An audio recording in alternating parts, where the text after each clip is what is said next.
What's up? I'm Harf, and this is Questions on the Red Couch.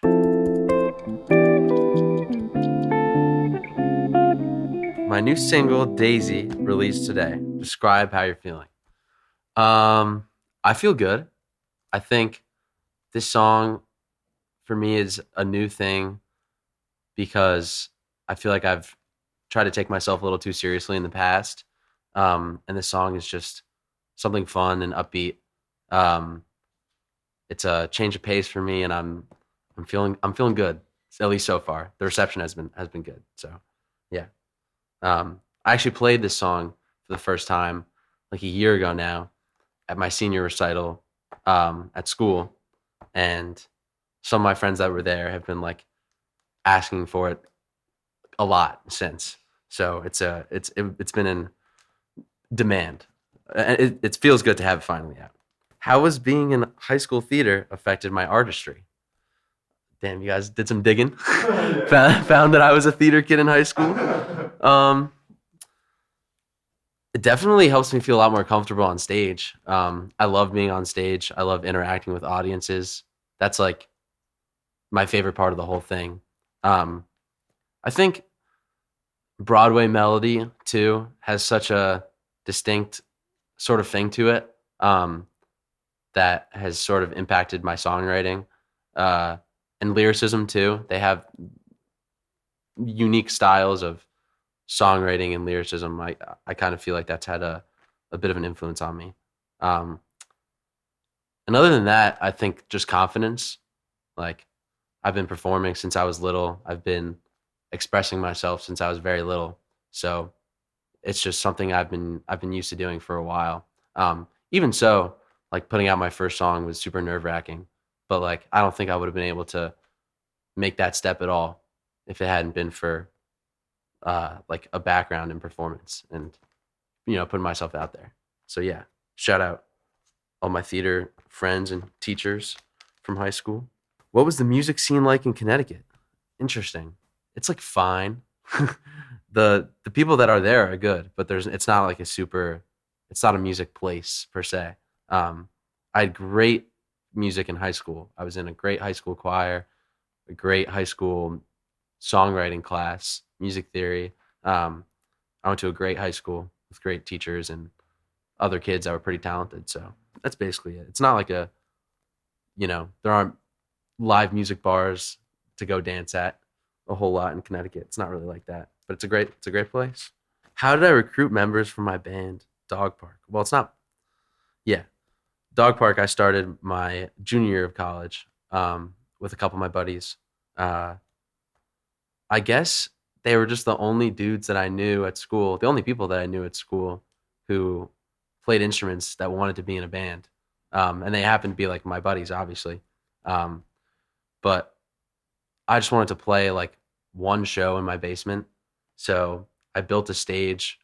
Me and my roommates, like with our bare hands, went to Lowe's, bought lumber, and built a stage in my basement. Um, and found a couple buddies from class who wanted to start a band with me. One of them was in my fraternity with me. Actually, a couple of them were in my fraternity with me, but that's that's basically how I recruited members. Just getting my friends together to jam.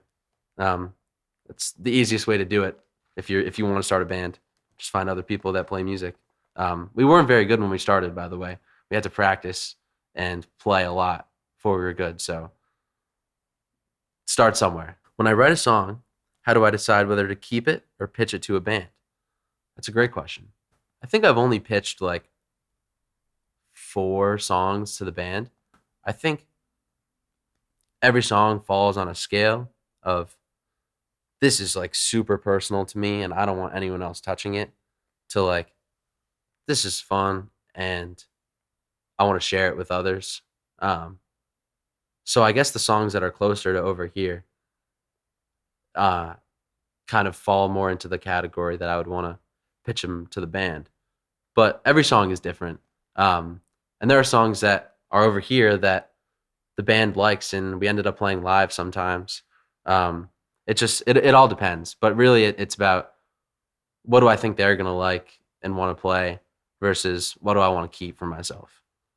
Um, Yeah, and they're all songwriters themselves, so we have plenty of material to work with. I don't need to be coming in with all the songs and pitching all the songs. Who's your biggest music inspiration? Oh wow, uh, it's gonna be hard to get just one answer. Um, Carole King is big for me. She's her honesty and her belief in music. Like you can just tell she's just in it because music helps her process her life, and I kind of feel the same way about music. I think. Um, I think we feel very similarly about songs, so she's definitely up there.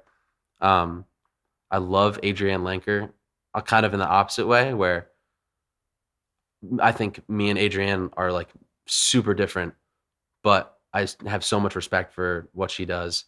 Um, and her songs are like, where did this come from? Are we living on the same earth? Like she's very special. Um, Besides those two, I really like Evan from Pine Grove. He's really good. Um, and Matt Quinn from Mount Joy is also amazing. But yeah, those are some of my biggest inspirations. What's the hardest decision I've ever had to make?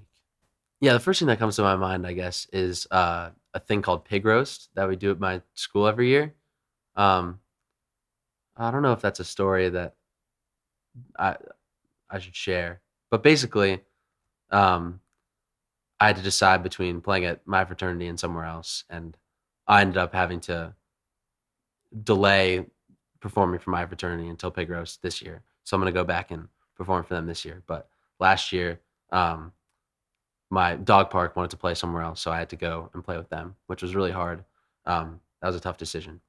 Uh, but yeah, sometimes like your personal feelings about something can conflict within the band, and you have to solve it and vote and do the whole thing, which we do a lot. It's, there are arguments and disagreements. It happens. TikTok or live shows, which is more effective for growing a fan base? They're both effective in different ways. I think TikTok is a great way to get someone interested, and then getting someone to a live show will make them a more long term invested fan, uh, especially when you have a good live show. Like, I feel like there are a lot of artists on TikTok. Not that there's a problem with this, and it's a totally valid way of doing things, but there's a lot of artists on TikTok don't who don't build through the live show. It's sort of just an online thing that exists online and not in the real world, which is valid, and it's still there's some great art being made that way. Uh, but what I do, and I think what the band does as well, is the TikTok and everything is just an ad for the live show. And our goal is to get somebody not to be a super fan online, just to be interested enough to come to the live show. And then once they come to the live show, that's where we want to make them a fan for the long term. So I think for us, live shows are more effective for growing a real fan base of committed fans. Um, but TikTok as an algorithm is definitely more powerful just in terms of reach and how many people you can get to see your content really quickly. Um, okay, it looks like that was the last question.